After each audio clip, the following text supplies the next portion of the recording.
Sikit lagi kita ifrat sikit lagi selepas selesai haji, kemudian kita sambung kiran, kita buka soal jawab insya-Allah. 11 suku, 11.30 kita berhenti. Boleh pergi cari bazar Ramadan. Bazar Ramadan tak buka lagi ya, pergi beli daging nak masak. Okey, seterusnya kita sambung sikit lagi yang bab ifrat tadi tak dapat nak selesaikan tadi. Okey, mengerjakan umrah. Okey, selesai akhir sekali kita masa kita wukuf di Arafah ni, yang ifrat ni, wukuf mabit Muzdalifah, menguti anak batu, melontar jamrah kubra ni, di sini yang saya nak ulang sekali lagi, dia ada beberapa cara untuk kita bergerak daripada Arafah ke Muzdalifah ataupun ke Mekah ataupun ke Mina. Jadi di sini tuan-tuan, puan-puan, datuk datin sekalian, walaupun kita pilih tamattu', walaupun kita pilih ifrat, walaupun kita pilih qiran, urusan selepas wukuf ni biasanya sama je. Urusan selepas kita wukuf untuk bergerak ke mana-mana tu sama je. Jadi itu berdasarkan pakej yang kita pilih. Pergerakan kita daripada wukuf, daripada Arafah ni, selepas kita keluar Arafah, pergerakan kita ke Mina ataupun pergerakan kita ke Mekah, itu berdasarkan pakej yang kita pilih, berdasarkan travel yang kita bayar duit tersebut. Kalau yang muassasah, dia hanya akan ikut macam ni lah, mabit Muzdalifah ikut flow yang macam biasa. Cuma kalau tuan-tuan, puan-puan, datuk datin sekalian, kita ada masalah ataupun kita rasa tak selesa dengan perjalanan yang biasa ni, ramai orang kalut dan sebagainya, kalau kita ada rezeki lebih, bagi saya elok kita cuba ikut flow yang biasa ini dengan perkhidmatan khas, PMN dipanggil, perkhidmatan masyair khas, dia ada yang khasnya. Kemudian satu lagi yang saya sebut di awal tadi, yang tuan-tuan puan-puan boleh pilih berdasarkan cara ni, cara 1, cara 2, cara 3, cara 4 ni, suasana ataupun pergerakan selepas kita wukuf di Arafah. Selepas wukuf di Arafah, dia ada 4 cara pergerakan. Ini bukan tamattu', bukan ifrat, bukan kiralah, semua sekali sama saja. Cuma ini susunatur tentatif yang disusun oleh travel yang kita join pergerakan mereka, itulah. Jadi kalau yang saya sebut pertama tadi, cara nombor 2 ni, selepas wukuf di Arafah, dia pergi Muzdalifah. Lepas Muzdalifah, selepas separuh malam, midnight yang kita belajar 2 minggu lepas dengan saya tu, cara kita separuh malam tu, terus dia balik Mekah pergi tawaf. Jadi kalau dia buat ifrat, dia akan dapat tawaf, sa'i, bergunting, bertahlul ni pukul 3 pagi pada hari raya.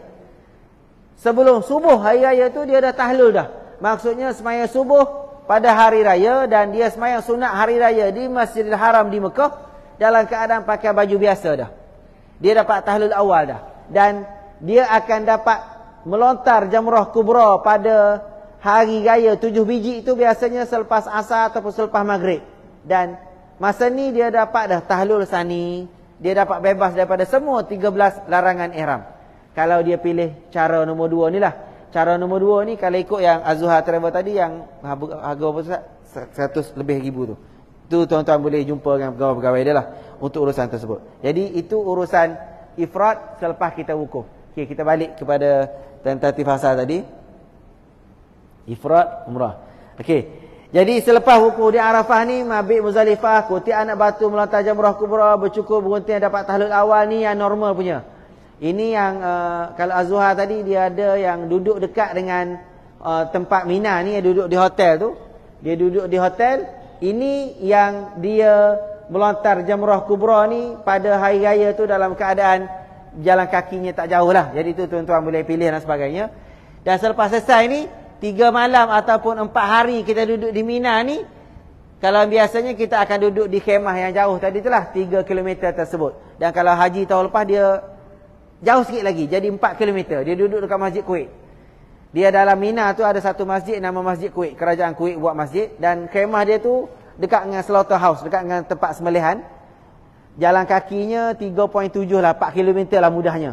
Jadi haji baru ni, kawan-kawan saya yang pergi haji, isteri saya duduk ceritanya, duduk situ 4 km jalan.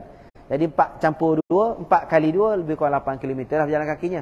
Biasa 3 km ni tambah jarak sikit lagi. Jadi kalau kata 8 km nak jalan kaki ni, saya syorkan sangatlah. Tipnya, carilah kasut yang sesuai. Kita orang lelaki masa hari pertama ni, kan hari pertama yang kita nak melontar hari pertama ni kan, kita jalan kaki pakai selipar lagi, tak boleh pakai kasut. Orang muslimah tak ada masalah, mereka dah boleh pakai kasut Skechers lah kan. Kita orang lelaki ni memang payah. Dah lah pakai kain ihram je, underwear tak ada kan. Jalan 8 km duduk macam tu kan ni, memang sedikit tak selesa lah. Merah dah kita punya ni, terkayung-kayung kan, bahaya. Jadi dalam situasi ni kita sedikit payah. Jadi kalau 4 km, 8 km jalan tu memang pening lah.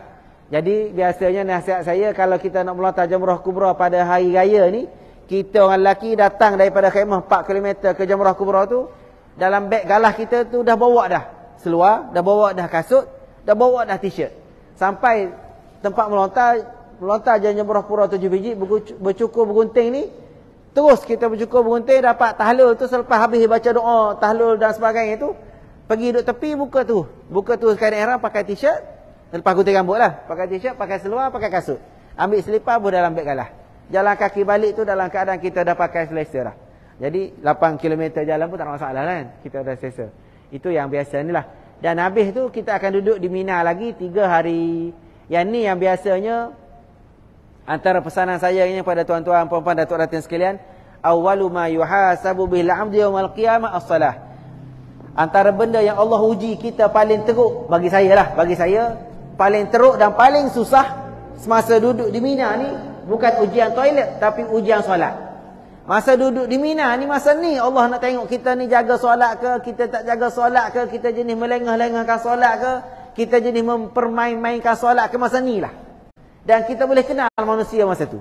Saya sendiri setakat saya bertugasnya, memang ada sokmo-sokmo. Ada selalu yang kita jumpa masa duduk di Mina ni, memang kita kenal dia jenis tak semayang. Di Mina ni jenis tak solat. Di Mina ni dia jenis duduk Malaysia memang solat Zuhur pukul 4. Kan di Malaysia kan kita ada istilah apa, Zosar kan, Zuhur campur Asar. Bukan jamak, tapi dia sembahyang Zuhur pukul 4.30, Asar 4.36, sembahyang Asar terus. Sekali buka makeup je, sekali ambil wuduk je, Zuhur dengan Asar tu. Zuhur campur Asar, Zosar. Kalau di jabat saya tu popular tu. Dia tak ada problem apa-apa. Kalau orang problem yang istihadah ke, problem keputihan ke, muting kan perempuan. Ni yang geng-geng jantan pun pening juga kan. Jadi itu istilah di sana lah. Jadi antara benda penting semasa kita berada di Mina ni, awwalu ma yuhasabu bil 'abdi yaumal qiyamah as-salah. Amalan pertama yang akan Allah kira akhirat esok adalah salat. Jadi saya nak syorkan sangat pada tuan-tuan, puan-puan, datuk datin sekalian, tulis dalam nota tu, masa duduk di Mina ni jagalah salat. Buatlah cara macam mana pun biar boleh awal waktu dan biar boleh berjemaah. Dan paling penting satu laginya, kita orang KL ni kalau boleh biar kita lead. Kita orang KL ni biar kita jadi pemimpin. Contoh jadi pemimpinnya macam mana?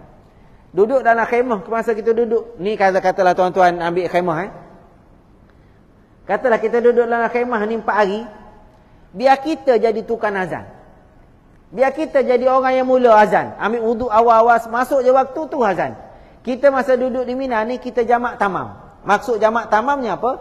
Zuhur dan Asar kita semayang awal dalam waktu Zuhur. Zuhur 4 rakaat, Asar 4 rakaat dalam waktu Zuhur. Jamak tamam dia panggil. Maghrib dengan Isyak, Maghrib 3 rakaat, Isyak 4 rakaat dalam waktu Maghrib. Jadi biar kita dulu yang tukang azan. Satu. Dan yang kedua, biar kita jadi pergi ke depan jadi tu imam. Kita orang KL ni dulu jadi tu imam. Jangan bagi orang lain. Dan satu lagi saya nak pesan, kalau boleh jangan kita jadi apa menjadi penyebab orang lain tak sembahyang Jumaat. Kan kita duduk dalam khemah, katalah ruangan khemah tu katalah ada lebih kurang 4 tiang lampu ni. Duduk dalam ni semua kan. Jadi dia duduk dalam khemah tu antara sebab orang lain tak boleh sembahyang Jumaatnya apa? Kan kita biasanya adalah kalau travel yang jaga, dia akan assign dah lah, dia akan tetapkan ni orang ni tu imam, orang ni tu Bilal. Kadang-kadang yang saya bertugasnya dalam 2,500 orang jemaah muassasah, kita ustazah seorang. 2 orang je jaga 2,500 jemaah. Kadang-kadang tak sempat nak susun jadualnya. Dah susun jadual tapi implementationnya pergi tu orang tak ada solat, semua tidur. Semua penat kan tidur, tak bangun solat Zuhur tu. Jadi kalau katalah kita pergi dengan travel yang ada urusan, dia dah buat jadual, kejut kita bangun sembahyang tu, baguslah alhamdulillah. Tapi kalau katalah tuan-tuan pergi dalam keadaan tidak ada orang jaga, tidak ada penggerak yang nak gerakkan. Jadi itu yang saya sebut, biar kita ambil tugas Tok Bilal, biar kita ambil tugas Tok Imam, dan kalau boleh jangan kita jadi penghalang orang nak solat Jumaat. Contohnya dalam kata satu khemah tadi, kan ada beg banyak, ada tilam lah, ada tempat kapek nak tidur. Kita tak bagi orang angkat beg kita untuk solat Jumaat. Kan orang nak buat saf, katalah safnya sengit kan. Jadi orang nak beratur lah, kena angkat beg kita nak letak sebelah. Kita tak boleh, jangan angkat beg aku, jangan angkat. Tak bagi orang angkat beg kita, dia orang nak sujud macam mana? Itu antara ada yang jenis-jenis manusia yang payah lah. Dia tak boleh kacau barang dia lah dan sebagainya lah, duduk dalam khemah tu. Jadi saya syorkan sangat kalau boleh tulis dalam nota dan ingatlah masa duduk di Mina ni jaga solat kita. Sebab masa ni Allah akan uji macam-macam. Awwalu ma yuhasabu bihil 'abdu yaumal qiyamah as-salah. Amalan pertama yang akan Allah kira akhirat esok adalah solat. Jadi masa di Mina setakat malam masa ni, takkan orang lah. Saya masa haji saya pertama, saya umur 20. Masa saya umur 20 tahun haji pertama, Allah uji saya masa tu semayang. Kita nampak tu, ya Allah. Kita nak semayang, biasa kita orang Malaysia nak semayang, kena pakai kain semayang, kena pakai kain plekat, kena ada wuduk ambil elok-elok, memang kena proper, kita kena ada sejadah. Tiba-tiba masa tu, umur saya 20 tu, first time saya buat haji, payah. Nak semayang sini, nak masuk khemah orang, memang orang ada tidur kan. Nak semayang atas jalan tu, sejadah tak ada, nak semayang atas jalan, tiba-tiba ada pasir. Aku ni tak boleh semayang atas pasir ni. Tak. Kita orang Malaysia masa macam, tak sah semayang atas pasir. Tak semayang atas jalan, semayang atas tar yang tak ada sejadah tu rasa tak sah. Kita punya pemikiran yang silap, saya pada masa tu. Jadi masa tu sayanya jadi macam ni, solat Zuhur tu jadi lambat, tak sempat berjemaah. Orang jemaah atas tar kita nak semayang, takkan semayang atas tar macam ni, aku ni orang KL kan. Lah sekali tak semayang jemaah. So yang semayang seorang-seorang, memang KL lah, pahala satu je buat haji. Rugilah orang lain, pahala banyak 27 kan. Jadi tahun kedua saya buat haji tu, saya dah belajar dah lama duduk situasi sana dan sebagainya.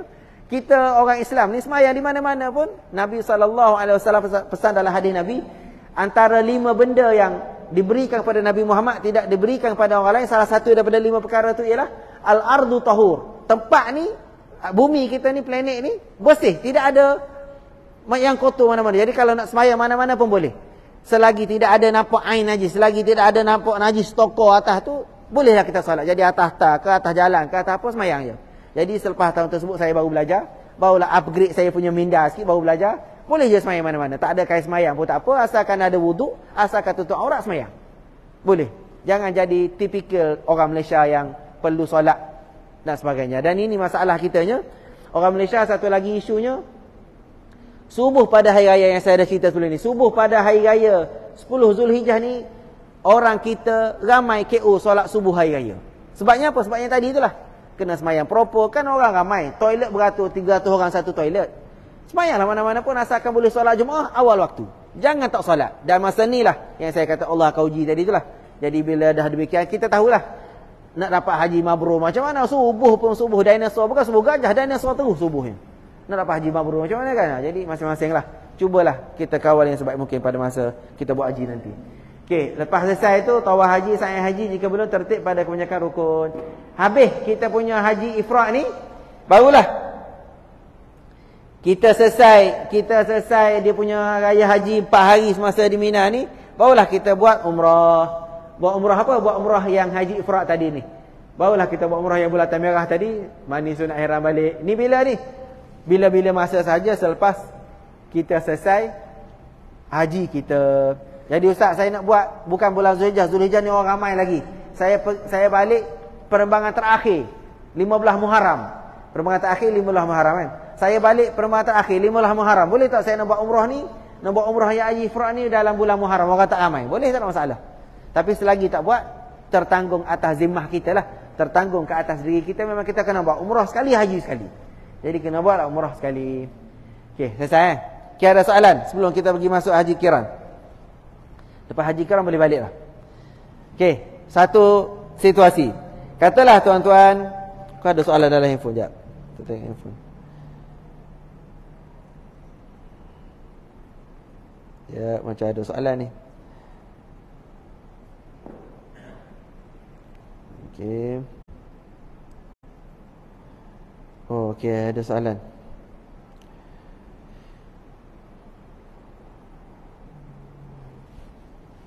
Okey. Okey, soalan dia tanya dia pergi ifrad. Dia pergi penerbangan terakhir nak buat ifrad. Tapi masuk Hotel Aziziyah. Alamak, macam mana ni? Okey, jangan mana kalender yang mudah. Okey. Dia kata dia pergi penerbangan terakhir nak buat ifrad tapi duduk Aziziyah. Aziziyah ni antara pakej yang Azhar travel lain pun ada juga lah sebenarnya. Dia duduk mana peta? Oh, tak ada peta. Alamak, oh ni slide yang tak ada peta. Dia ada satu tempat kita melontar Mina tu, dia ada mana alamak. Ada peta ke sini? Oh, tak ada peta. Okey, secara mudahnya sahabat kita tanya ni, dia pergerakan haji ifrad dia, ni umrah ifrad. Okey, dia semasa duduk di hotel di Aziziyah ni ni mana ya? Okey. Ya, duduk di sini. Okey. Dia pergi akhir, dia buat haji ifrad. Soalan dia duduk di tempat hotel di mana? Sebelum tawaf qudum ni, dia duduk di Aziziyah. Duduk di Aziziyah ke Masjidil Haram, jaraknya lebih kurang 3 km. Macam mana nak buat tawaf qudum ni? Macam mana nak buat tawaf selamat datang? Adakah kalau dia tertinggal tawaf qudum ni, dia dikira tak dapat haji ke macam mana? Okey, jawapannya macam mana soalan dia? Sebenarnya benda ni sunat. Dia ada satu package yang ada travel ni buat ke? Sekejap, iklan tadi. Oh, saya tak pasal sangat apa yang Zuhar buat, tapi rasa mungkin ada ni. Dia Aziziyah Sofwah. Okey ni. Okey ni Aziziyah Sofwah Movenpick. Package nama apa? Package Sofwah, package Haji Sofwah. Okey. Package ni dia masuk ke Mekah, penerbangan terakhir, terus dia pergi duduk di hotel di Aziziyah. Aziziyah ni nama tempat yang sebelah dengan tempat melontar di Mina tu.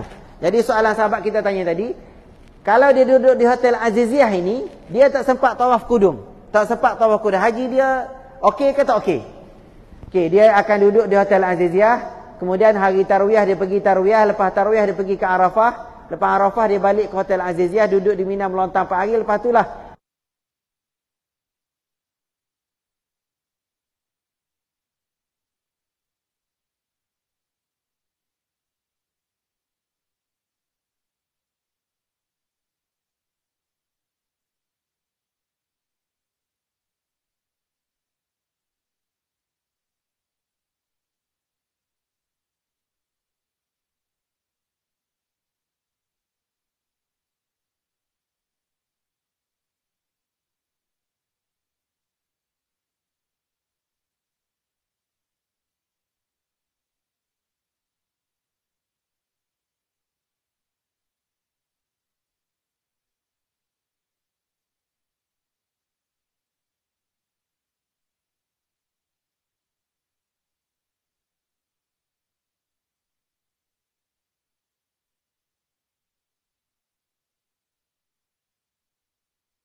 okey, soalan sahabat kita saya ulang sekali lagi.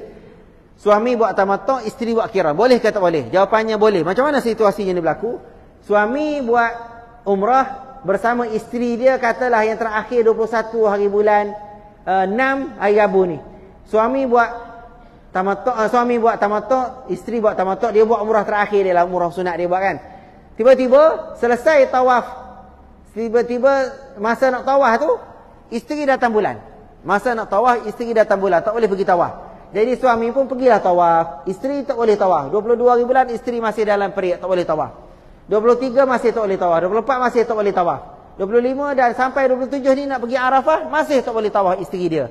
Jadi dia pun niat haji. Jadi dalam situasi tersebut, isteri buat haji kiran, suami buat tamattu'. Isteri buat haji kiran cara kedua, suami buat tamattu'. Ini okey, normal, tak masalah. Contoh kedua, suami buat tamattu', isteri buat ifrad. Boleh ke tak boleh? Pun boleh juga. Isteri buat ifrad, suami buat tamattu'. Situasi contoh, kita tengok tarikh dia. Katalah isteri buat ifrad, katalah mereka pergi sama-sama penerbangan 14 hari bulan hari Rabu. 14 hari bulan 6 hari Rabu. Suami buat tamattu', isteri buat ifrad. Masa sampai mula-mula di Mekah, mereka niat dalam kapal terbang lah, katalah niat dalam kapal terbang dia daripada KLA itu masuk Mekah. Sampai ke Mekah, sampai dalam kapal terbang, suami niat tamattu', niat umrah. Masa dalam kapal terbang, isteri niat ifrad, niat haji terus. Saja aku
isteri tak boleh berikan kepada suami dia. Tiba-tiba jumpa kawan masa tadika dulu, ada dah dalam masa kami cari ke bertengkar dah. Isteri kawan suami dia tu ada dah dalam grup alumni tadika. Grup alumni tadika dah ada dalam grup tersebut, dalam WhatsApp tu. Tiba-tiba jumpa pula di Mekah dan lah sekali berlakulah apa yang berlaku, dia jadi isu dan situasi tadi itulah. Jadi kalau saya syorkan kalau boleh, soalan puan sebab kita tanya tadi, kalau dalam situasi suami tamattu', isteri qiran cara dua-dua, okey, beres, tak ada masalah. Tapi kalau lah isteri ifrad, suami tamattu', dia akan jadi cemburu, akan datang. Tak ada apa pun sebenarnya, suami pun memang tak ada masalah pun, memang mereka memang dah kahwin 27 tahun, dah kahwin, dah seia sekata, tak ada masalah apa pun. Tapi bila sampai Mekah sana, sebab isteri buat ifrad, suami buat tamattu', dia akan jadi syaitan datang. Dia datang je bisikan-bisikan ke telinga dan sebagainya. Yang sebelum ni memang dah tak cemburu, tiba-tiba dia jadi datang cemburu dan sebagainya. Benda-benda tu yang kita nak avoid. Benda-benda tu yang kita nak halang daripada datang bisikan iblis kepada saya, kepada kita lah. Setakat pengalaman saya duduk sana, tak kata kau orang lah, tak kata kau orang. Saya sendiri, saya duduk Mekah daripada tahun 2000 sampai 2013. Tahun 2000 saya belajar, 2007 saya grad, saya kerja tabung haji. Lepas tu kerja tabung haji jaga di sana juga. 2011 saya tukar majikan masuk dalam Felda, jadi manager hotel. Saya nak ceritanya, masa saya duduk sana 2009 saya bawa balik isteri. Bawa balik isteri, anak-anak duduk Malaysia. Saya ulang alik.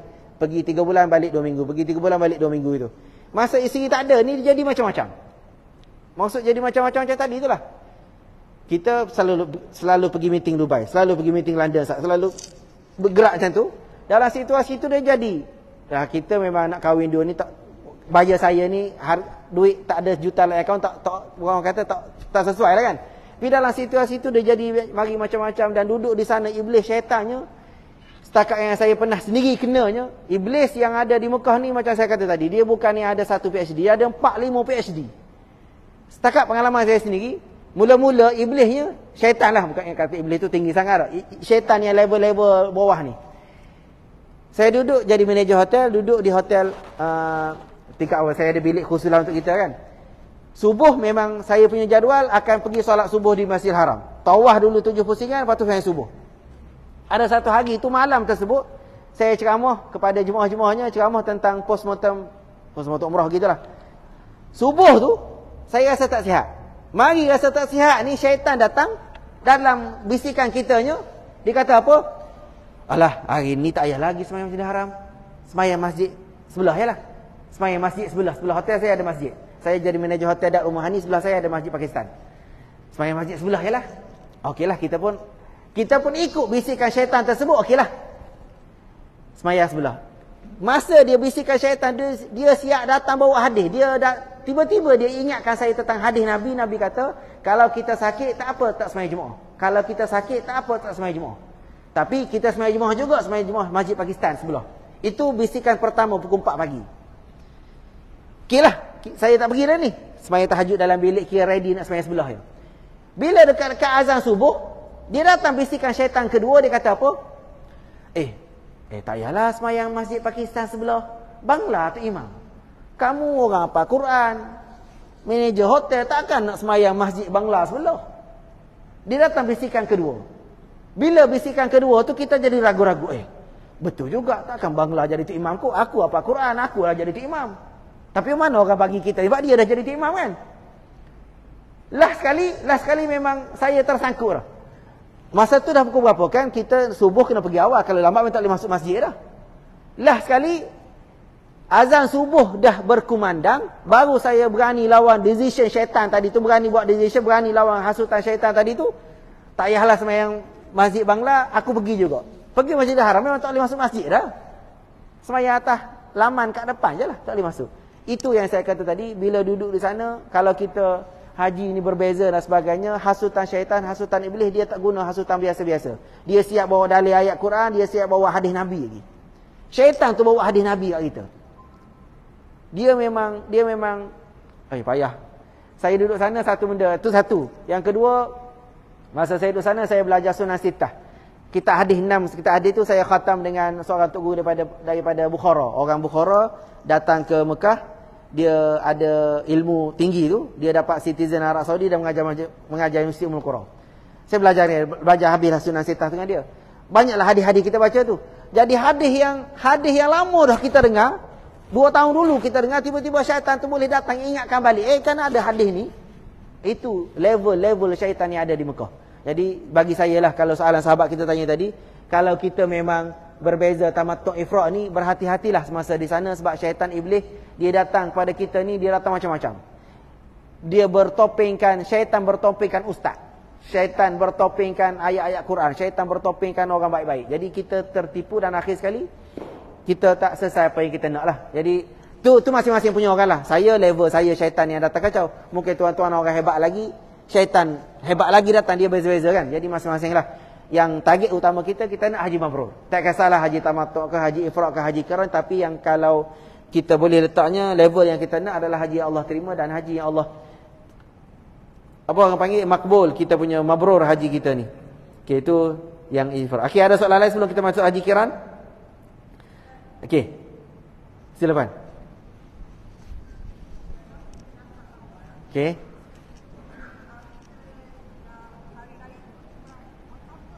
Oh, nafar awal. Okey, faham. Okey, satu. Okey, sahabat kita tanya, okey, kita dah selesai dua haji, satu haji ifrad, satu haji tamattu'. Okey, sahabat kita tanya ni pergerakannya kalau dia nafar awal. Kan kita dah belajar minggu lepas, ada nafar awal kan? Okey.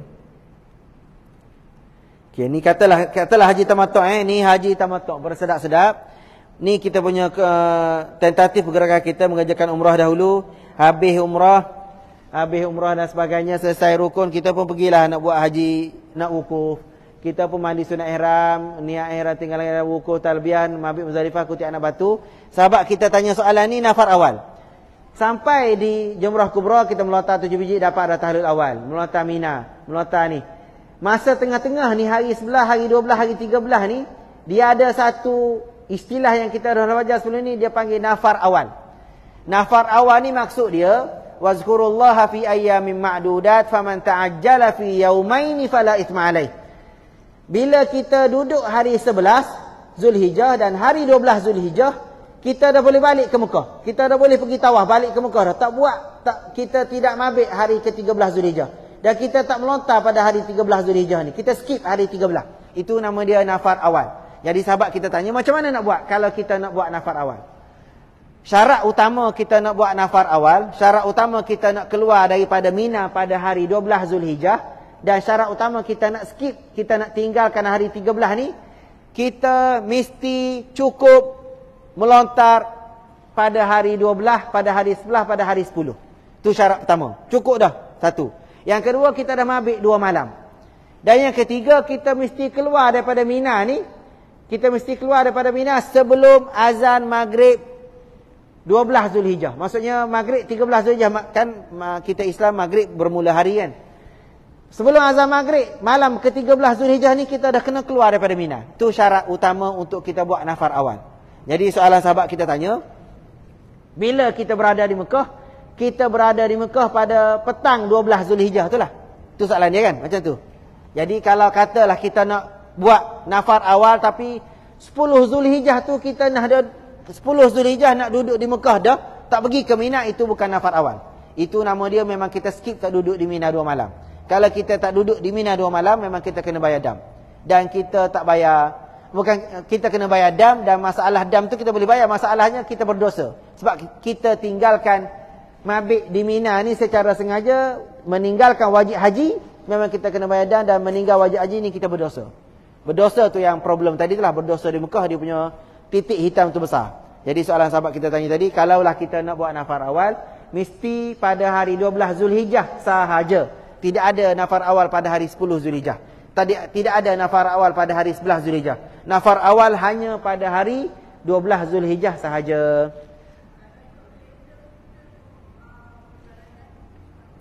Okey, awak kalender kuda ni. Okey, baik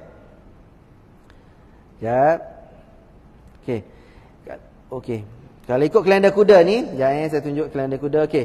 Kalender kuda kita pada ini 9 Zulhijjah. 10 Zulhijjah, 11 Zulhijjah.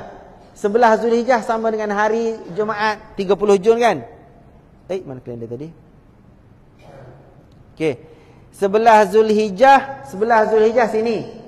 Ni 9, 10, 11. 11 Zulhijjah hari Jumaat. Hari Sabtu 12 Zulhijjah. Hari Ahad 13 Zulhijjah. Hari Ahad 13 Zulhijjah kan? Maksudnya nafar awal ni mesti keluar pada hari Ahad 30 hari bulan Jun. Ni Jun ke? Ni Julai lah. Sorry. Silap. Kita keluar pada ni Sabtu, Jumaat ni 11 Zulhijjah, 12 Zulhijjah, 13 Zulhijjah. Kita mesti keluar pada hari Ahad ni 1 Julai. Betul. Keluar hari Sabtu 1 Julai, maksudnya 12 Zulhijjah pada nafar awal. Mesti keluar maghrib, sebelum maghrib hari Sabtu ni. Mesti keluar sebelum maghrib, sebelum azan maghrib. Kalau katalah azan maghrib kita duduk dalam Mina lagi, kita tak boleh nafar awal. Kena continue pada hari ke-13. Malam tu kena tidur situ juga. Jadi biasanya kalau katalah kita pergi dengan travel yang uruskan kita, memang dia akan susun bas bagi mereka-mereka yang nak buat nafar awal ni, bas ni bertolak pukul 11 pagi. Ataupun bas bertolak pada pukul 3 petang. Dia akan melontar pada pagi itu atau melontar pada lepas zuhur lah. Belum raya. Dah raya. Kita raya, kita hari raya pada ni. Hari raya pada hari Khamis 10 Zulhijjah. Kita hari raya sini. Cuma kita yang buat haji, kita tidak ada solat hari raya. Kita yang buat haji tidak ada solat hari raya. Kecuali orang-orang yang ambil package yang mahal tadi tu, package yang 160,000 Az-Zuhar tadi tu, yang pergi ke Mekah terus, mereka akan ada solat hari raya. Sebab mereka sembahyang hari raya di Masjidil Haram di Mekah. Tapi kita yang duduk di Mina ni tidak ada solat hari raya lah. Itu je. Macam mana?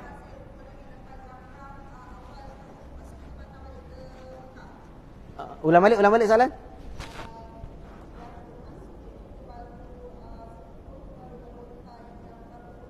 Faham, Pak tu? Betul? Okey. Okey, Pak, bagus soalan.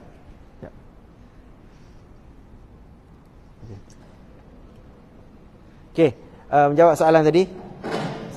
Jawab soalan sahabat kita tanya tadi. Bagus soalan dia. Maksudnya dia memang tak tidur, dengar straight. Bagus. Jadi. Okey, sahabat kita tanya tadi, kan saya duk cerita tadi, masa saya duk cerita mana tadi? Saya duk cerita saya balik ke slide yang saya duk cerita balik ke Mekah. Okey, ni. Sahabat kita tanya ni. Okey, cara 3 ni. Saya duk cerita tadi lepas balik Mekah, daripada wukuf, daripada Arafah dia balik Mekah. Balik Mekah dia sa'i, dia gunting tahlul. Ni pukul berapa ni? Bergunting bertahlul selepas habis tawaf pukul 3 pagi. Pukul 3 pagi ni, pukul 3 pagi dia habis gunting, dia habis tahlul, dia pakai baju biasa dah. Pakai baju biasa dia pergi Muzdalifah. Dan sebelum subuh dia pergi Muzdalifah. Lepas subuh dia balik tengah-tengah ni lah. Sebelum subuh ni dia dah selesai Muzdalifah, dan pagi raya ni dia ada di Mekah. Dia ada di Mekah dan dia semayang hari raya di Masjidil Haram Mekah. Sahabat kita tanya, nafar awal ke dia? Jawapannya dia tidak nafar awal. Satu. Dan situasi kedua, sahabat kita tanya tadi, katalah macam mana tawaf sa'im, tawaf. Okey, sahabat kita tanya contoh nombor 4 ni. Lepas wukuf di Arafah, dia Muzdalifah. Lepas Muzdalifah dia melontar dan dia dapat tahlul awal dari sini. Bila dia dapat tahlul awal di sini pada pagi raya, katalah pagi raya hari apa tadi? Hari Khamis kan? Raya tadi, kemudian 10 Zulhijjah tu dia balik ke Mekah, dia tawaf. Dia balik ke Mekah, dia tawaf, dan dia sa'i, dia dapat tahlul sani dah. Salah sahabat kita tanya, dia itu dipanggil nafar awal ke? Jawapannya, kalau dia balik pada hari raya 10 Zulhijjah ini, dia tidak dipanggil nafar awal. Nafar awal ialah bila dia balik pada hari 12 Zulhijjah. Kalau di sini dia balik pada 10 Zulhijjah, dia kena pergi balik ke Mina. Petang hari 10 Zulhijjah tu dia kena balik ke Mina, kena duduk di Mina malam tu, dan hari 12 kena duduk di Mina juga. Dan dia kena melontar di Mina juga pada malam tu. Pada siang hari lah, malam duduk di khemah, siang hari melontar ataupun mana-mana lah boleh. Kemudian kalau dia nak buat nafar awal, 12 hari bulan dia mesti keluar. 12 hari bulan ni dia mesti keluar daripada Mina, balik ke Mekah dan sebagainya. Macam tu. Boleh nampak ke? Kalau keliru tanya je, tak apa. Saya tidak jawab, tanya. Jangan malu, tanya je. Macam mana? Macam tu.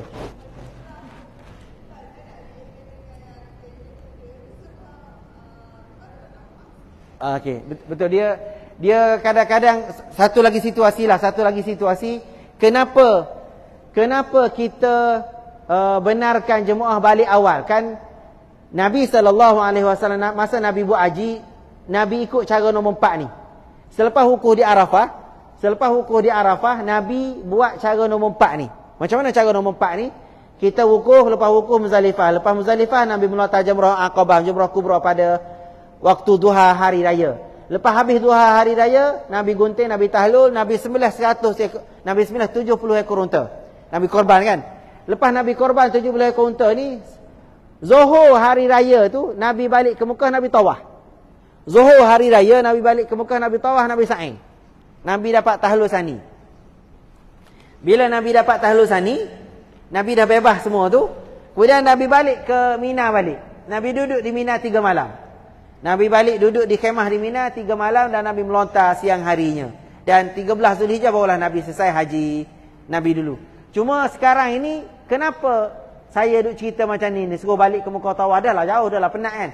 Biasanya kita, pekta-pekta ni yang mengajar haji ni, kita galakkan jemaah balik tawaf dan sa'i pada hari raya ni, jika situasi isteri-isteri mereka datang bulan pada hari 12 Zulhijjah. Contohnya, jadual period isteri kita akan datang bulan pada hari 11 Zulhijjah. Ataupun datang bulan pada 12 Zulhijjah. Kalau datang bulan, 15 hari pula barulah dia bersih, barulah boleh tawaf haji ni. Jadi kita galak kepada jemaah-jemaah yang memang dalam apps period dia memang 11 hari bulan Zulhijjah dah datang bulan, kita galakkan dia balik selesaikan tawaf dulu, sa'i dulu pada hari raya tersebut. Jadi kalau dia balik tawaf 7 pusingan, dia sa'i 7 pusingan, dia dah dapat dah tahlul sani, dan dia tinggal kerja-kerja haji lagi yang terakhir ni lah, malam di Mina 3 malam, melontar 3 hari. Jadi kalau katalah dia datang period pun, dia boleh melontar. Datang period dia boleh tidur pun di Mina, tak ada masalah. Jadi itu yang kita biasanya pekta-pekta mengajar haji ni, suruh jemaah haji balik tawaf sa'i ni pada hari raya, kerana period muslimah tadi tu akan datang pada 11 Zulhijjah, ataupun datang pada 12 Zulhijjah, ataupun akan datang pada 13 Zulhijjah. Jadi kita buat terus supaya dia boleh selesai. Kalau dia datang bulan 13 Zulhijjah tu 15 hari pula, kena tunggu 15 hari baru boleh tawaf. Jadi lambatlah dia selesai daripada 3 halangan terakhir larangan ihram tadi. Boleh nampak. Tidur kat Mekah malam tu. Okey, faham. Bagus soalan puan tanya. Okey, bagus. Saya nampak dah di manakah kehidupan tersebut. Okey. Dia pada malam ni, jangan kita tengok kalender. Dia pada malam bila hari raya 10 Zulhijjah hari raya, malam nanti kita tak boleh duduk Mekah. Kita kena duduk di Mina. Kalau kita duduk di Mina, kita kena bayar dam. Kalau kita duduk di Mekah pada malam 11 Zulhijjah ni, kita kena bayar dam. Malam 12 pun kita kena duduk di Mina. Malam 13 pun kita kena duduk di Mina, kecuali kita nafar awal. Dan duduk di Mina pada malam ni, bermalam di Mina ni, ingat tak minggu lepas, sekejap saya cari slide, yang kita kira separuh malam tu, daripada maghrib sampai subuh kita tahu midnight kan. Midnight tu, itulah pentingnya kita tahu banyak mana separuh malam tu, supaya pada malam hari raya ni, katalah kita kira hari tu kita kena duduk 4 jam 30 minit kan, 4 jam 33 minit. Jadi tuan-tuan, puan-puan, datuk datin tak boleh duduk di Mekah pada malam ni, kena duduk di Mina, kena bermalam di Mina selama 4 jam 34 minit. Lebih 1 minit, lebih 1 saat tu lah. 4 jam 34 minit kena duduk di Mina. Kalau tak duduk di Mina, malam hari tak hirup oksigen dalam Mina, kita kena bayar dam. 3 malam tak duduk di Mina, memang kena bayar seekor kambing. Masalah yang saya duk ceritanya, bayar seekor kambing, kita orang KL memang kita ada duit, boleh je bayar kambing RM800, tak ada masalah. Yang masalahnya dosa. Dosa kita tinggalkan tidak duduk di Mina secara sengaja. Alasan semua orang boleh buat. Saya ni memang toilet tak boleh share. Saya dengan suami saya dengan isteri saya, toilet kat rumah pun kita asing. Tiba-tiba duduk Mina, satu toilet 300 orang. Mahu tak pening? Tak kata kau orang, saya kat rumah sendiri, isteri saya toilet lain, saya toilet lain. Saya tak nak masuk toilet tu, lantai dah basah. Saya nak masuk toilet, pagi tu lantai masih kering dan saya selesa menggunakan toilet. Itu saya sendiri. Perempuan yang mak datin ni, lagilah kan. Tak kata kau orang, maksudnya itu kita situasi, kita tak nak sharing benda-benda kan. Kita masuk tiba-tiba dah ada bau petai. Masuk tu dah ada bau, macam-macam kan. Jadi itu yang situasi di sini. Jadi kita tidak tidur di Mina satu malam, memang bayar dam lah. Jadi masalah tu. Jadi itu yang soalan sahabat kita tanya tadi. Kita boleh balik ke Mekah, tapi pastikan pada malam 11 Zulhijjah ni, biar kita boleh duduk di Mina 4 jam 34 minit. Katalah sepatutnya daripada maghrib sampai pukul kita kira itu 11.44 kan. Katalah daripada maghrib sampai 11.44 kita kena ada di Mina. Katalah kita tak boleh sampai di Mina daripada maghrib sampai 11.44. kita hanya boleh sampai pukul 11. Pukul 11 malam. Jadi pukul 11 malam sampai subuh kita tak boleh keluar lah, kena duduk dalam Mina. Pada malam hari raya, pada malam hari 11 Zulhijjah ni. Jadi pastikan pada malam di Mina 3 malam itu, tuan-tuan, puan-puan, datuk datin, kena kira macam mana sekalipun 4 jam 34 minit tu yang kita kira separuh malam tu. Saya tengok bilangan tepatnya, kena buka slide tu. Separuh malam tu kita mesti berada di dalam Mina. Itu ya yang betul puan. Kita setiap-tiap malam. Malam 11 pun kena macam tu, separuh malam. Malam 12 pun kena separuh malam. Malam 13 pun kena separuh malam juga. Kecuali kita nafar awal tadi. Betul itu. Cuma dari segi saintifiknya, setakat ni saya sendiri tak tahu lagi. Kenapa Allah suruh kita hirup udara oksigen dalam Mina. Kena buat kajian lah tu. Kena tuan-tuan bawa alat apa-apa pergi cek. Kenapa Allah suruh kita duduk di situ. Kalau setakat ni apa yang hikmah yang saya jumpanya, Allah nak suruh kita duduk di Mina kerana sekali seumur hidup Allah suruh kita pergi buat haji, dan sekali seumur hidup 3 malam kita kena bertemu dengan seluruh penduduk bumi yang ada masa buat haji, dan bertukar nombor telefon, bertukar network kenalan seluruh dunia. Itu je yang saya nampak hikmah dalam kitab sekarang ni. Kenapa Allah suruh kita duduk di Mina? Biar kita sempat berkawan dengan orang daripada Turki, sempat berkawan dengan orang daripada Afrika 3 malam. Kalau semalam kita tak sempat lagi kita nak bertukar, dia jual buah petai, dia jual tayar kereta, dia buat produk apa, kita tak tahu lagi. 2 malam baru kita kenal kucing dia tak. 3 malam baru kita kenal nama anak dia, baru kita lebih rapat, lebih bonding, lebih kita rapat boleh buat bisnes. Itu yang sebenarnya hikmah Allah suruh kita pergi buat haji. Tapi kita sekarang ni pening lah tu, sebab tujuan haji utama dah tak berjaya dah. Macam-macam dah. Masing-masing lah tu tuan-tuan boleh tengok lah. Bila Amerika dah pegang, bila Zionis dah pegang, bila Israel dah pegang, kita nak buat apa yang Islam suruh pun tak boleh kan. Jadi macam-macam lah tu. Tu tuan-tuan lebih hari daripada saya. Jadi kalau boleh yang di Mina 3 malam tadi tu, pandai-pandailah kita boleh susun masa, boleh berkenalan dengan orang di sekeliling kita. Cuma jangan buat maksiat. Ada juga yang saya jumpa buat maksiat di Mina tu. Kita malam-malam duduk dalam khemah dan sebagainya tak. Ni yang dah kahwin, yang tak kahwin, pergi tak sesuai lah tu buat dan sebagainya pula. Di luar khemah dan sebagainya, duduk berjalan pukul 3 pagi. Itu masing-masing tu ada masing-masing lah. Yang kita bertugas ni tengok, ni rasa anak kawan ni duduk keluar pukul 3 pagi duduk berjalan. Tak sesuai lah tu, yang buat maksiat lah. Itu masing-masing kita masing-masing lah. Yang kita sepatutnya yang Islam suruh, buat yang Islam suruh je lah. Okey, ada soalan lain sebelum kita pergi kirang sikit? Ya, sila tuan. Okey. Betul. Betul. Betul, 21 biji. Betul. Okey, pandai. Okey. Salah sahabat kita tanya tadi, kalau lah kita keluar nafar awal, batu kita yang kita kutip 70 tu tak habislah kita melontar. Ya, jawapannya tak habis. 21 biji tak melontar. Jadi apa hukum dia? Haji kita sah ke tak sah? Haji kita sah, bagus, dan kita boleh dapat haji mabrur, tidak ada masalah, berdalilkan ayat Quran kata wazkurullaha fi ayyamin ma'dudat faman ta'ajjala fi yaumaini fala ithma alaih. Faman ta'ajjala, sesiapa yang nak cepat, sesiapa yang ada urusan masa buat haji, fala ithma alaih, tidak ada dosa bagi mereka. Jadi kalaulah kata masa kita buat haji tadi, masa hari 11, hari 12 kita dah selesai urusan kita nak balik cepat, boleh haji kita sah, dan 21 biji tadi kita boleh buang batu tersebut, tak kena melontar, dan malam ke-13 kita tak perlu tidur di Mina dah. Dan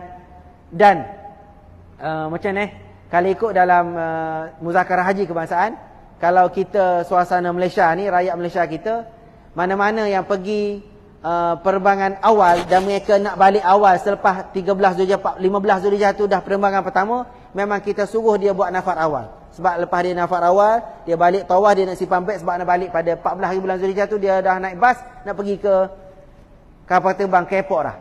Tu bagi mereka yang balik awal lah, kita syorkan dia buat nafar awal. Cuma bagi kita yang balik lambat ni, kalau saya secara peribadi, eloklah kita duduk lama di Mina 13 Zulhijjah tu. Dan itu sahaja peluang kita duduk di situ. Cuma kadang-kadang biasanya kita orang Malaysia ni manja. Duduk sana, duduk je guna air di Mina tu, tiba-tiba jadi gatal kulit. Itu biasa. alasannya saya nak balik awal, saya tiba-tiba gatal, tak sesuai lah air yang ada kat sini. Okeylah, memang dah ada rukhsah, dah ada daripada Allah Ta'ala. Kalau rasa ada problem balik, tak ada masalah. InsyaAllah dapat pahala haji. Cuma hati kita masing-masing Allah boleh nilai. Itu je. Allah memang tahu apa yang kita sorok dalam hati kita. Jadi kalau kita sengaja cari alasan, kalau kita memang sengaja tak selesa, kita memang ego kita tak boleh turun. Kita ni memang duit dalam akaun kita ada 18 juta. Contohnya lah. Kemudian kita ni memang tak boleh kawan dengan budak-budak PPRT tu. Contohnya lah.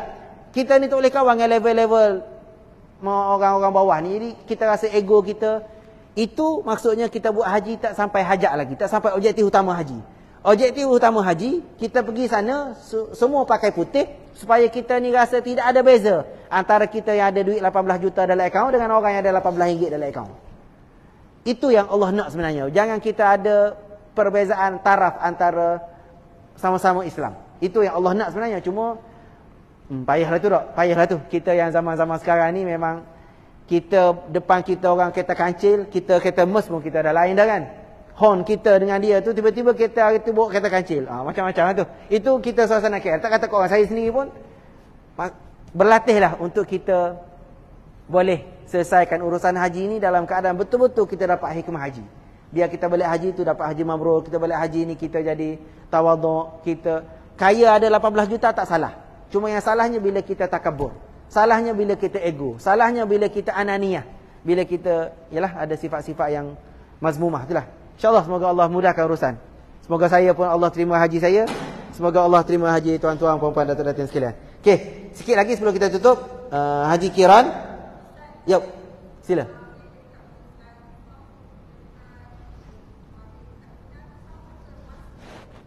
Macam mana tuan? Okey. Oh, pandai puan. Okey, bagus. Kalau soalan macam tu saya rasa saya kena buka slide minggu sebelum ni. Okey, jap. Jap saya cuba cari slide minggu lepas jap. Bagus soalan. Soalan sahabat kita tanya, sama ke separuh malam minggu lepas dengan separuh malam ni Jap mana apa tajuk saya jap. Jap ya.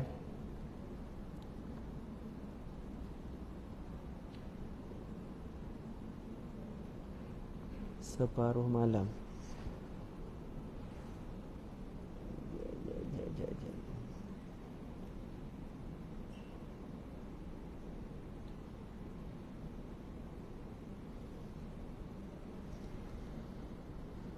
Muzdalifah.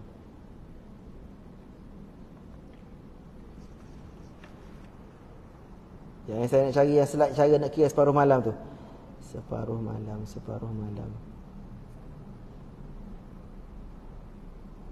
Okey. Okey, sahabat kita tanya soalan. Separuh malam semasa kita di Muzdalifah dengan separuh malam semasa kita berada di Mina, mabit di Mina ni sama ke? Jawapannya ya, sama. Cuma macam mana nak kira? Macam mana nak cara untuk kira separuh malam? Okey. Macam mana cara nak kira separuh malam ni? Kenapa benda ni penting? Ini antara asas kenapa Islam orang pertama yang buat jam. Kenapa Islam orang yang pertama buat jam matahari, jam apa tu, sebab kita memang menitik beratkan masa, time dalam kita orang Islam ni. Apa asalnya hukum ni lah, hukum semasa kita Mina, semasa kita di Muzdalifah ni. Macam mana nak kira separuh malam? Minggu lepas kita dah kira Contohnya ni, kita perlu tahu waktu solat pada hari 10 Zulhijjah, maghribnya pukul berapa, subuhnya pukul berapa, dan dari maghrib sampai ke subuh tu kita kira berapa jam. Waktu solat di Mina, dia pada malam hari raya 10 Zulhijjah kita kena kira, 11 Zulhijjah pun kita kena kira, 12 Zulhijjah pun kita kena kira. Sebab waktu subuh kita kena tahu asasnya waktu maghrib pukul berapa, subuh pukul berapa. Jadi maghrib dengan subuh ni antara asas penting waktunya. Jadi tuan-tuan puan-puan kena kira maghrib pukul berapa, subuh pukul apa.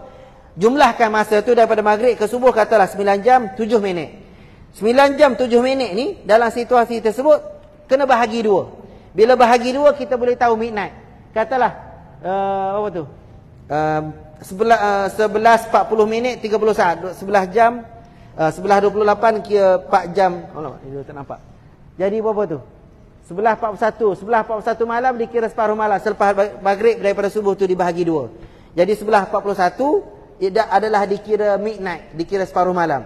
Jadi daripada maghrib sampai sebelah 41 separuh malam. Jadi pada malam Muzdalifah, selepas pukul sebelah 41 baru kita boleh keluar daripada Muzdalifah. Itu malam raya Muzdalifah. Kalau malam yang di Mina pula, malam di Mina 11, malam di Mina 12 Zulhijjah, malam di Mina 13 Zulhijjah, tuan-tuan, puan-puan, datuk datin kena berada dalam Mina 4 jam 33 minit tu. Oh, di tepi ni tak nampak je 4 jam 33 minit. Okey ni. 4 jam 33 minit atas sekali tu. Jadi semasa di Mina, tuan-tuan, puan-puan, datuk datin kena ada dalam Mina 4 jam 34 minit lah, lebihkan 1 saat, lebihkan 1 minit. 4 jam 34 minit. Jadi sama sahaja di malam Muzdalifah, malam raya, masa di Mina pun tuan-tuan, puan-puan, datuk datin kena kira, kalau waktu subuh tu berbeza, waktu maghribnya berbeza, kena kira dan kena duduk dalam Mina sebanyak tempoh masanya 4 jam 33 minit, 4 jam 34 minit. Jadi kalau tak cukup memang kena bayar dam, betul lah. Okey. Okey. Malam hari raya Muzdalifah, bagus soalan jangan marah orang yang tanya, tak apa. 11 pada malam hari raya kita kena duduk di Muzdalifah selepas midnight. Pada malam hari raya kita kena duduk di Muzdalifah 1 saat selepas separuh malam sampai subuh. Itu pada malam hari raya, syarat pada malam hari raya. Di Muzdalifah, tuan-tuan, puan-puan, datuk datin kena bermula masa duduk di Muzdalifah pada sebelah 41 sampai subuh. Jadi dalam satu saat pun dah cukup dah. Maksudnya lebih kurang masa 4 jam 33 minit ni, 4 jam 33 minit kita masa buat haji mesti masuk dalam Muzdalifah. Kalau 4 juta orang manusia ini tidak sempat masuk dalam Muzdalifah, kena bayar dam. Ini yang Allah nak suruh kita berlatih masa susun, masa tentatif. Saya pun tak faham hikmahnya Allah nak ajar apa. Katalah 10 juta manusia nanti buat haji, 10 juta ini mesti masuk dalam Muzdalifah daripada sebelah 41 sampai azan subuh. Kalau tak masuk, memang kena bayar dam. Macam mana nak susun? Macam mana government Arab Saudi, macam mana muasasah, macam mana Travel Azhar nak susun supaya kita boleh masuk dalam tu? Kena ada kepandaian diplomatik dan sebagainya. Kena tim A, travel A, kena telefon travel B, susun masa macam mana. Tapi mesti boleh masuk dalam stadium bola tu, 30,000 orang masuk, keluar pun tak kacau. Sistem tu yang kita orang Islam kena belajar. Macam mana stadium di Wembley, apa yang ada di sana tu boleh susun penonton boleh masuk. Yang tu sebenarnya ilmu yang kita kena buat sekarang. Tapi masih belum buat lah tu. Yang masih kita dalam proses nak buat. Arab Saudi memang dah panggil dah konsultan kita. Kita panggil konsultan Jepun. Macam mana dia nak susun Masjidil Haram tu, dia nak susun masuk sebagainya. Memang dah ada benda tu. Tapi benda tu lah yang kita kena buat. Itu Muzdalifah daripada separuh malam sampai subuh. Itu Muzdalifah. Masa malam 11, masa di Mina pula. Masa di Mina malam 11, masa di Mina malam 12, masa di Mina malam 13. Bukan pukul 11.41. Tapi daripada maghrib sampai subuh ni, daripada maghrib sampai subuh, kita kena duduk dalam Mina 4 jam 34 minit. Di Muzdalifah kena bermula selepas 11.41 sampai subuh kan. Itu di Muzdalifah pada malam raya. Pada malam di Mina, malam 11, malam 12, malam 13, 3 malam ini, tuan-tuan, puan-puan, datuk datin kena duduk 4 jam 34 minit. 4 jam 34 minit. Sama ada duduk daripada maghrib sampai 11.42, ataupun daripada 11.42 sampai azan subuh, ataupun katalah masuk pukul 9 malam sampai pukul 2 pagi, cukup 4 jam 34 minit. 3 option, 3 pilihan tadi itulah. Masing-masing kena susun masa. Terserah. Nak masuk awal pun boleh, nak masuk lambat pun boleh, nak masuk tengah-tengah pun tak apa. Tapi kalau tak masuk, kena bayar dam. Dan bayar dam ni masing-masing Allah travel tak ambil tahu, tabur haji tak ambil tahu, Azhar pun tak ambil tahu. Hanya kita dan Allah Ta'ala aja. Masing-masing atas kejujuran peribadi masing-masing. Cuma itu adalah syarat untuk kita dapat haji mabrur. Untuk kita dapat haji Allah terima. Masing-masing punya cara lah. Boleh puan? Sila. Ha? Betul.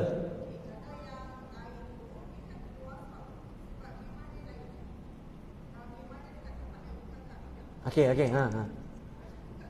Okey, bagus soalan. Macam tu saya kena buka peta sekejap Sekejap mana saya rasa macam ada peta Mina. Sekejap. Bagus soalan sahabat kita tanya. Sekejap tak jadi. Sekejap Oh. Okey. Okey, ni peta.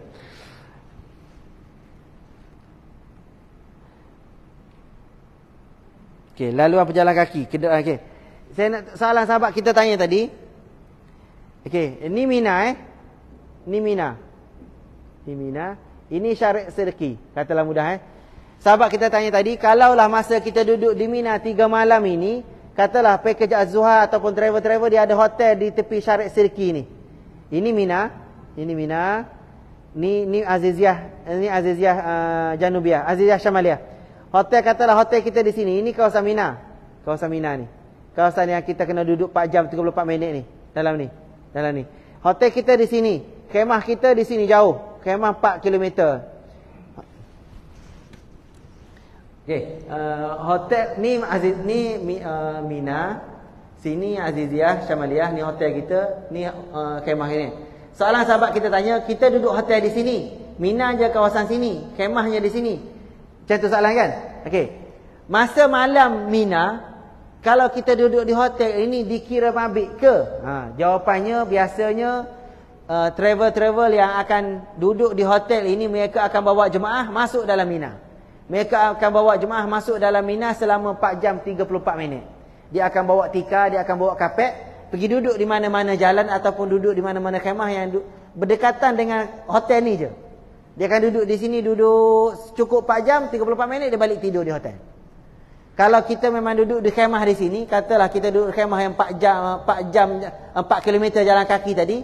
Kalau kita duduk kemah di sini memang tak ada masalah. Kemah kita tu memang duduk dalam Mina. Jadi kita duduk sepanjang malam tu. Daripada maghrib sampai subuh kita duduk di dalam kemah. Memang kita dah cukuplah mabit tu, tak ada masalah. Tapi kalau kita yang duduk di hotel ni, memang biasanya kita akan dibawa berjalan kaki lebih kurang 500 meter, duduk je dalam kawasan tanah Mina daripada maghrib sampai pukul 11. Cukup je pukul 11.44 ke, cukup masa dia akan balik tidur di hotel. Cuma selesanya kita duduk di hotel, tidur atas katil, tidur dalam aircon.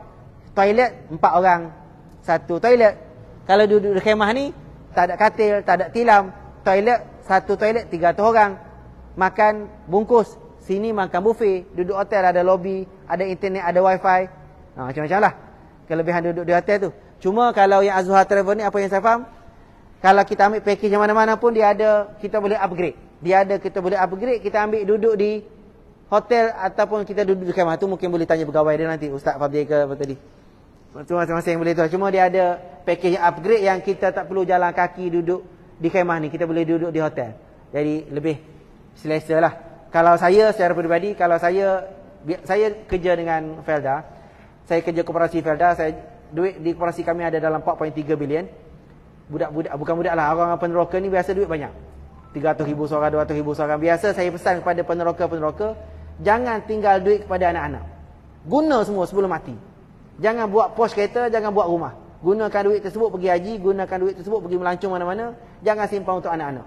Sebab ramai yang saya jumpa, anak-anak peneroka ni bila ayah mati, berebut masuk mahkamah. Saya pernah jadi disapina oleh mahkamah. Anak pertama lawyer, anak kedua doktor pakar, anak ketiga pilot. Berebut harta ayah peneroka Felda Sungai Kelah. Masuk mahkamah. Oh, kita tengok pening. Tapi ke masuk mahkamah Ipoh saya masuk. Itu yang saya syorkan kepada kalau geng-geng peneroka yang ada duit tu. Jangan simpan duit untuk anak-anak. Gunakan untuk peribadi masing-masing supaya kita dapat pahala daripada duit tersebut yang Allah bagi pada kita lah. Jadi kalau tuan-tuan ada duit, bagi saya gunakan untuk kegunaan kita. Untuk anak tu insya-Allah Allah bagi rezeki lain lah. Insya-Allah. Okey, ada soalan sebelum kita pergi kirang sikit. Sikit lagi kan Abia? Sorry. Panjang pula ceritanya. Okey, minggu ke-7. Okey, sikit lagi haji kiran. Jadi itu yang haji ifrad dan haji kiran. Jadi kalau katalah tuan-tuan nak buat haji ifrad, itulah caranya tadi. Dan kalau katalah nak buat haji kiran, ini cara haji kiran. Kita memang dah buat haji dua dalam satu, memang niat dua-dua dah. Dalam kapal terbang tu memang kita niat dah, saja aku buat haji, saja aku buat umrah kerana Allah Ta'ala, dua-dua sekali. Dan itu cara satu. Dan cara kedua tadi tu yang muslimah tadi itulah, dia memang umrah tamattu' dengan suami dia, tiba-tiba datang bulan tak boleh selesai tawaf, akhir sekali dia pun niatlah haji, jadilah haji kiran bagi mereka-mereka tersebut. Jadi caranya macam mana? Dia akan niat.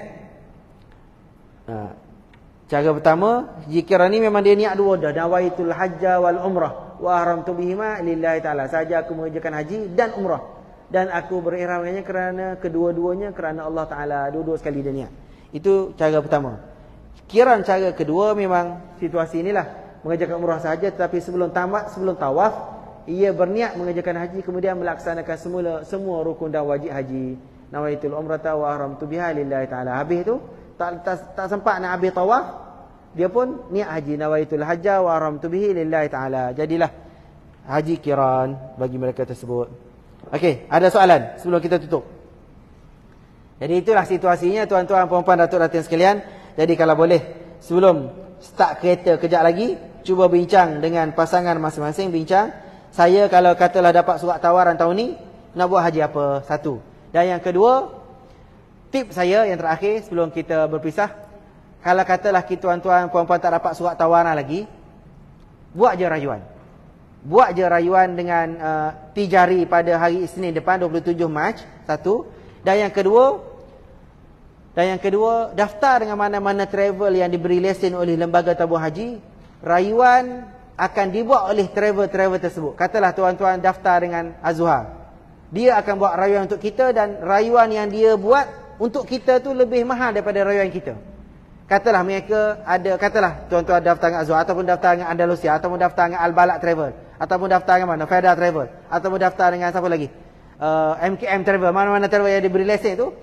Bila kita daftar dengan mereka, dia ada senarai nama yang kita yang belum P1 ni, yang dapat surat tawaran semalam, kita panggil jemaah haji P1 dalam istilah kami yang kerja-kerja travel ni lah, P1.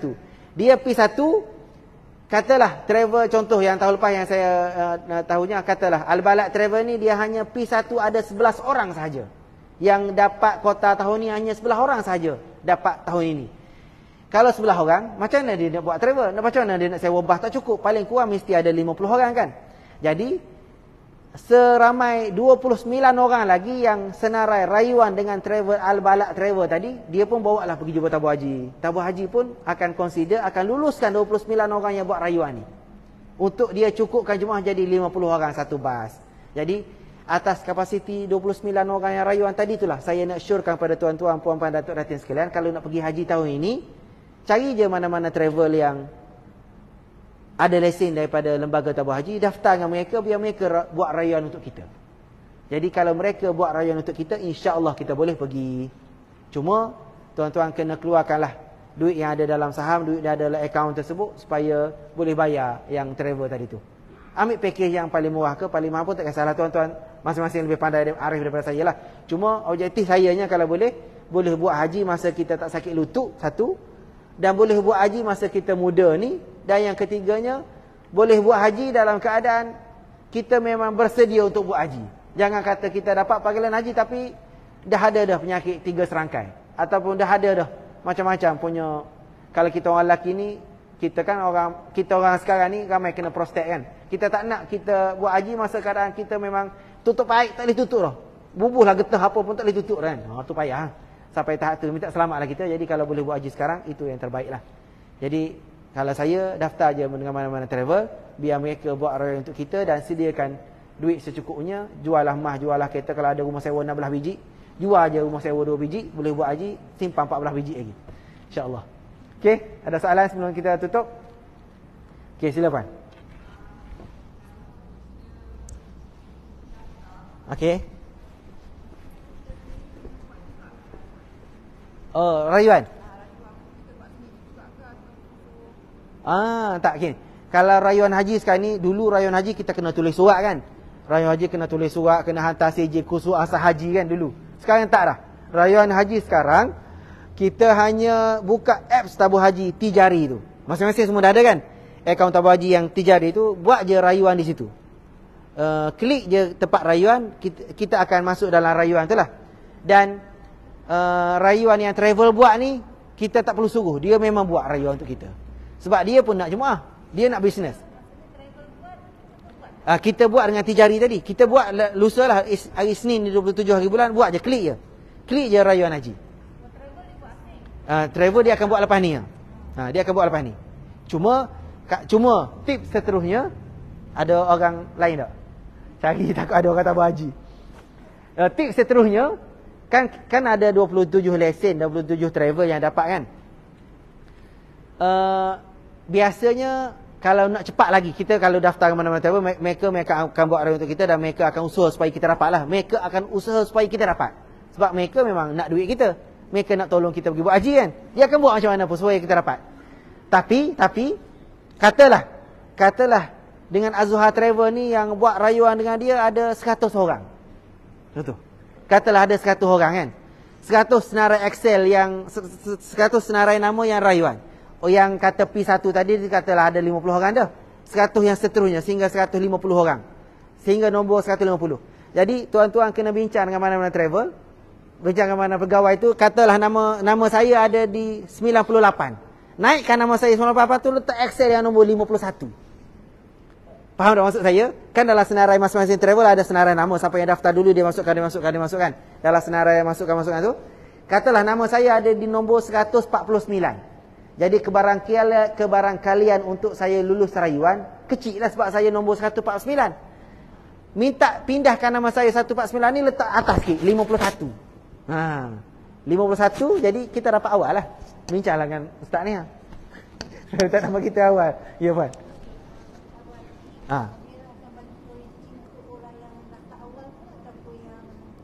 Okey. Rayuan tabung haji sebenarnya, rayuan tabung haji untuk dapat muasasah. Rayuan tabung haji untuk dapat muasasah dia berdasarkan orang yang daftar sepatutnya pergi tahun 2020 dulu. Masa Covid. Dia akan berikan kepada orang 2020 dulu, 2021, 2022 lah. Dia akan ikut priority tu. Dan yang terbaru syarat tahun ni, kan dulu ada mahram. Sekarang tak ada mahram kan. Sekarang ni, kalau isteri dapat, suami tak dapat, kita nak rayu untuk suami dapat, payah. Dulu senang. Apa yang saya diberi maklum lah. Dulu kalau isteri dapat, mohon rayuan untuk suami, insya-Allah suami dapat, confirm dapat. Sebab rayuan pengiring kan, mahram. Sekarang ni syarat Arab Saudi tidak ada mahram dah. Kalau isteri dapat, nak mohon rayuan untuk suami, rasanya memang dia tak akan berikan. Sama ada you pergi juga ataupun you drop. You tak pergi, bagi orang lain. Jadi yang tolak itulah dia akan bagi pada orang lain pergi. 2. Dan yang ketiga, rayuan tabung haji tadi, kita yang driver rayuan travel ni, biasanya mereka akan gunakan kota tambahan. Dia tak akan gunakan kota yang sekarang ni. Biasanya, setakat dengan pengalaman saya, orang yang rayuan-rayuan ni dia akan luluskan bila? Biasanya 1 Zulhijjah. 1 Zulhijjah ataupun 2 Zulhijjah, 3 Zulhijjah, Arab Saudi akan telefon menteri kita. Dia tengok berapa jumlah yang dah pergi sana, dia baru beritahu berapa kota tambahan pada tahun ini pada setiap negara. Biasa kita Malaysia akan dapat kota tambah 5,000. Kita akan dapat. Tapi dia akan bagi last minute. 3 Zulhijjah biasanya. Paling lambat 3 Zulhijjah. 3 Zulhijjah macam penerbangan terakhir tadi, memang tabung haji muasasah tak sempat nak urus. Dia kena cari hotel, dia kena tambah kapal terbang, banyak benda yang dia ada buat. Biasanya kalau kota tambahan 3 Zulhijjah 5,000 orang, dia tak akan buat. Dia akan bagi pada travel-travel ni. Jadi travel-travel ni akan guna yang rayuan tadi itulah. Jadi peluang kita tak ambil kota orang lain. Kita tak ambil tempat orang lain. Kita tak ambil tempat orang yang muasasah tak. Kota tambahan tadi tu biasanya memang kota kita memang dah ada rasmi kota 30,000 apa? 30,800 kan? 31,000 tu kota rasmi. Kota tambahan nanti biasanya dia akan bagi last minute berdasarkan berapa yang dah sampai sana lah. Biasa dia susun, Kementerian Haji dia susun dia punya carta tu, dia punya dashboard dia akan bagi pada kita berdasarkan tu. Jadi masa tu pun lembaga tabung haji tak ada nak urus. Kami yang kerja memang penat lah. Memang Zaustar. Tak ada nak susun hotel kena ambil pun hotel dah mahal dah. Satu katil dah 13,000 dah. Jemaah bayar dah 10,000, katil saja muka 13,000. Memang nak tambah duit subsidi lagi pening. Jadi biasanya dia bagi pada travel akan gunakan kota tu kepada kita yang rayuan ni lah. Jadi kita memang ready lah. Biasanya kita ready last minute lah. 3 Zulhijjah, 2 Zulhijjah. Tapi kita boleh pergi. Yang saya adalah yang lebih tahu Allah. Boleh je daftar insya-Allah. Oh, sorry. Okey, kalau tak ada kita boleh tangguh Jadi saya syorkan yang terakhir, untuk pergi haji sebenarnya setakat pengalaman saya bukan ada duit yang Allah hantar pergi haji. Allah akan hantar orang pergi haji berdasarkan level iman kita dengan Allah. Allah akan hantar pergi Mekah bukan orang yang ada duit. Ramai orang tak ada duit pergi haji. Saya pernah bertugas sekali tahun berapa saya dah cerita kot. Dia ada seorang ni, dia pakar technician. Dia technician speaker ni. Dia boleh pergi haji pada tahun tersebut. Saya jumpa dia masa di Mina, masa di Arafah, masa duk pasang speaker-speaker ni. Kan kita bertugas. Saya masa tu jadi, saya tengok saya jadi apa bertugas lah. Guru agama ke jadi timbalan pengurus. Ada seorang ni, mamat ni, muda lagi. Dia duk susun speaker, ambil wayar dan sebagainya. Kan kemah kan banyak kemah kena susun speaker dan sebagainya. Last sekali saya diikut dia lah, tolong-tolong. Kita bertanya dia, tuan macam mana tuan boleh datang haji muda lagi ni? Dia kata saya pun pelik. Saya pun tak tahu macam mana saya boleh datang haji. Tapi saya tak ada akaun tabung haji. Saya baru buka akaun tabung haji. Dan saya masa saya duduk di masjid, dia ahli masjid lah. Dia ahli masjid. Dia kata masa saya pergi masjid ni, saya memang selalu nak pergi haji. Tapi saya orang miskin, tak cukup duit. Saya kerja kedai Cina. Kerja kedai Cina yang jual speaker. Itu kerja dia. Sayanya memang nak pergi haji tapi duit tak ada. Dan akaun tabung haji pun tak ada dan sebagainya. Cuma saya berdoa, ya Allah, biarlah aku boleh pergi haji. Biarlah aku boleh pergi haji. Dan akhir sekali, tahun 2017 ke 2018, saya ingat masa tu, saya bertugasnya. Dia ni Masya Allah, Tabarakallah. Orang tabung haji cari orang yang pandai susun speaker dan sebagainya. Tiba-tiba masa tu Datuk Saleh Mubin, saya ingat lagi, Datuk Saleh Mubin tu, dia pangkat tinggilah masa tu hajinya. Dia yang kenal kawan ni, panggil orang tu, remaja tadi tu, budak lelaki tu, kamu nak pergi haji tak? Tapi kamu kena bertugas buat macam ni, buat sekian-sekian. Kata boleh insya-Allah. Tapi saya tak ada akaun tabung haji. Dia kata pergi buka akaun tabung haji sekarang, dan last sekali dia boleh pergi Arafah. Berada bersama kami pada tahun tersebut. Jadi secara mudahnya kesimpulan kita boleh buat, pergi haji ni bukan kerana duit cukup, tak. Pergi haji ni memang kerana Allah Ta'ala. Kerana Allah pilih kita. Jadi ramai orang yang memang nak pergi haji, tiba-tiba pitam. Ramai orang yang cukup duit pergi haji dan tiba-tiba tak dapat pergi haji. Saya kenal ada seorang tu, duit dalam akaun dia ada 968 juta. 968 juta. Sikit lagi dia ikut 1 bilion. Masa tahun 97 ekonomi recession tu, bank tersebut collapse disebabkan duit dia. Duit dia macam mana lah, dia saham dia punya hilang, bank tu hancur. Bank tu kena tutup sampai sekarang. Dia haji tak pergi lagi. London, Turki, Jepun, satu dunia boleh pergi, tak ada masalah. Haji tak sampai lagi setakat ni. Umrah pergi dah, alhamdulillah. Umrah pergi dah. Haji tak dapat lagi. Tak tahu kenapa. Ada je problem. Tahun nak pergi haji, tak boleh. Tahun ni aku kena monitor, kena duduk sini, tak boleh. Macam-macam. Jadi banyak duit bukan kata penyebab utama kita boleh pergi haji, tidak. Syarat utama pergi haji adalah hubungan kita dengan Allah Subhanahu Wa Taala lah. Macam saya memang anak penoreh getah. Ayah saya penoreh getah, mak saya penoreh getah. Saya asal daripada Kelantan, orang miskin. Memang duduk dalam kampung ceruk hutan.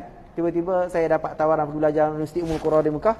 Saya pun tak tahu macam mana, tiba-tiba Allah bagi. Dan alhamdulillah sampai sekarang Allah bagi pergi haji, saya tak pernah bayar 1 sen pun tiket pergi haji 17 kali, alhamdulillah. Rasanya berkat doa mak ayah saya lah.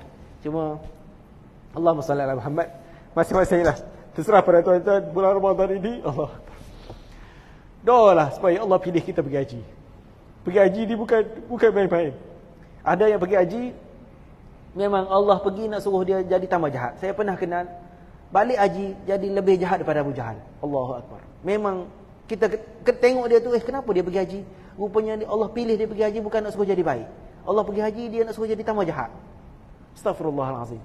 Semoga Allah pilih kita yang terbaiklah. Masing-masing tuan-tuan, hubungan kita dengan Allah Ta'ala, kita Ramadan ini masa yang terbaik, doa masa kita buka puasa, masa doa Lailatul Qadar nanti, insya-Allah kita ada peluang lagi. Saat-saat akhir kota tambahan ada dan sebagainya, insya-Allah kita masih boleh terpilih pergi haji. Banyak benda yang ajaib-ajaib boleh pergi haji, insya-Allah. Jadi semoga Allah berikan keampunan kepada dosa-dosa kita, semoga Allah berikan yang terbaik kepada kita, semoga Allah terima segala amal soleh kita, dan semoga Allah pilih kita pada musim haji pada tahun ini. Bismillahirrahmanirrahim. Alhamdulillahirabbil alamin, wassalatu wassalamu ala asyrafil anbiya'i wal mursalin wa ala alihi wa sahbihi ajma'in. Allahumma balikal mulk tutil mulka man tasha وتنزع الملك ممن تشاء وتعز من تشاء وتذل من تشاء بيدك الخير إنك على كل شيء قدير رحمن الدنيا والآخرة ورحمهما تعطيهما من تشاء وتبدأ منهما من تشاء ارحمنا رحمة تغنينا بها عن رحمة من سواك يا الله يا Tuhan kami kasihanilah kami ya Allah ampunkanlah segala dosa-dosa kami ya Allah anugerahkanlah rahmat-Mu kepada kami ya Allah supaya kami dapat mengajarkan haji pada tahun ini ya Allah 1444 Hijrah ya Allah Rabbana atina min ladunka rahmatan wa hayyi lana min amrina rashada Rabbana atina fid dunya hasanah wa fil akhirati hasanah wa qina adzaban nar sallallahu ala Muhammad wa ala alihi wa sahbihi wasallam alhamdulillahi rabbil alamin qaballallahu minkum.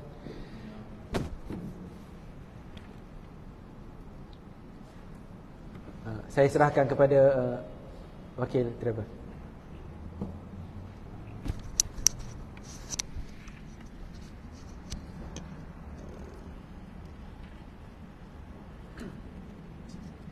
Alhamdulillah, terima kasih kepada Ustaz Ahmad atas perkongsian penceramahan khusus haji kita pada hari ini, siri ke-7 berkaitan dengan jenis haji dan cara melaksanakan haji. Saya rasa para jemaah semua dapat ilmu yang sangat bermanfaat, kefahaman yang jelas berkenaan haji ini. Dan sekian saja untuk khusus haji kita pada hari ini.